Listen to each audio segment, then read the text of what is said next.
خدا کے لیے حدیث ثقلین یہ سنی شیعہ کی بات نہیں. رسول اللہ نے آخری خطبے میں فرمایا کہ میں تم میں دو باری چیزیں چھوڑے جا رہا ہوں، ایک قرآن ہے، ایک میرے اہل بیت ہے. یہ قرآن میرے اہل بیت کے ساتھ رہے گا. قرآن اور اہل بیت ایک دوسرے سے ہرگز جدا نہیں ہوں گے. اے میرے صحابہ کرام، لا تقدموہما، تم ان قرآن اور ان اہل بیت سے آگے نہ بڑھو. فتہلکو، اگر ان قرآن اور ان اہل بیت سے آگے بڑھو گے تو ہلاک ہو جاؤ گے. اور قرآن اور اہل بیت دونوں احدہما افضل من الآخر، یہ قرآن اور اہل بیت دونوں ایک دوسرے سے افضل ہے. احدہما اکبر من الآخر، یہ قرآن اور اہل بیت دونوں ایک دوسرے سے اکبر ہے.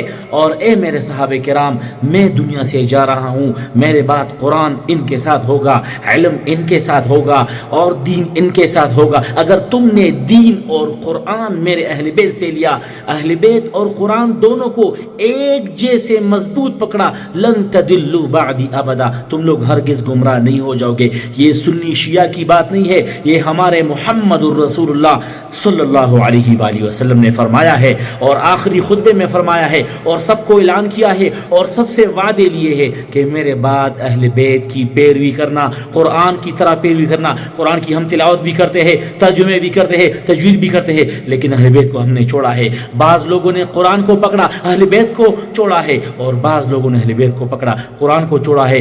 دونوں کو ایک جیسے پکڑنے ہیں. جس طرح قرآن کے ساتھ ہمارا واسطہ ہے، ان پر عمل کرتے ہیں، اس طرح اہل بیت بھی محبت کے لیے صرف نہیں ہے، ان پر عمل کرنا ہے، ان سے دین لینا ہے. یہ کوئی سنی شیعہ کی بات نہیں ہے، یہ رسول اللہ کی بات ہے. اس نے تواتر کے ساتھ آخری خطبے میں فرمایا ہے، 1,00,000 صحابہ کرام کو فرمایا ہے کہ میرے بعد قرآن کے ساتھ قرآن کی طرح اہل بیت کو پکڑو. جس طرح میں النبی اولا بالمؤمنین ہوں، آپ کے نفسوں پر اولا ہوں، اسی طرح میرے بعد میرا اولاد آپ کے نفسوں پر اولا ہے.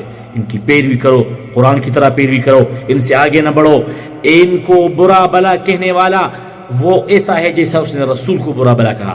اس کو گالی کرنے والا مجھے گالی کرنے والا ہے.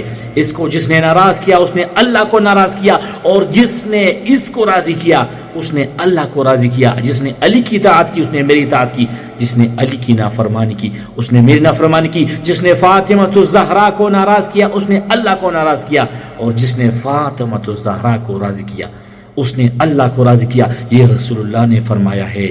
یہ کوئی مولوی یا کوئی عالم یا کوئی دیوبندی یا کوئی نہیں، یہ محمد الرسول اللہ ہے. اور رسول اللہ جو بات کرتے ہیں، وما ينطق عن الهوى ان هو الا وحی یوحی، اس کی باتیں وحی ہوتی ہے. اس لیے اس آخری خطبے پر عمل کرو.